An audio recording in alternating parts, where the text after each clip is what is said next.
New Zealand ని చిత్తుగా ఓడించిన ఆఫ్ఘనిస్తాన్. ఈ రోజు వరల్డ్ కప్ లో భాగంగా Afghanistan versus New Zealand match జరగగా first batting చేసిన ఆఫ్ఘనిస్తాన్ గుర్బజ్ అయితే మరొకసారి అద్భుతమైన ఇన్నింగ్స్ ఆడాడు. 56 బాళ్లలో 80 పరుగులు చేసి అందులో 5 సిక్సర్లు 5 ఫోర్లతో విజృంభించాడు గుర్బజ్.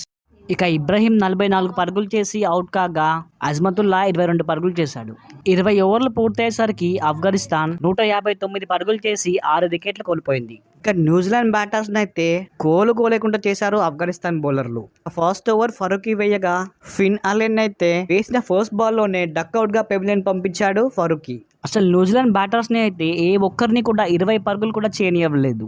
కేవలం 75 పరుగులకే ఆల్అౌట్ చేసింది ఆఫ్ఘనిస్తాన్ న్యూజిలాండ్ ని. ఫరూకీ 4 వికెట్లు తీయగా రషీద్ ఖాన్ కూడా 4 వికెట్లు తీశాడు. ఇక నబీ 2 వికెట్లు తీశాడు. ఆఫ్ఘనిస్తాన్ అయితే ఆడిన 2 మ్యాచ్ల్లో 2 మ్యాచ్లు కూడా గెలిచారు. ఇక ప్లేయర్ ఆఫ్ ద మ్యాచ్ గా గుర్బాజ్ కి రాగా న్యూజిలాండ్ కి అయితే ఇది ఫస్ట్ మ్యాచ్ కాగా. అలాగే మీకు ఈ వీడియో నచ్చినట్టయితే ప్లీజ్ సబ్స్క్రైబ్ చేయండి.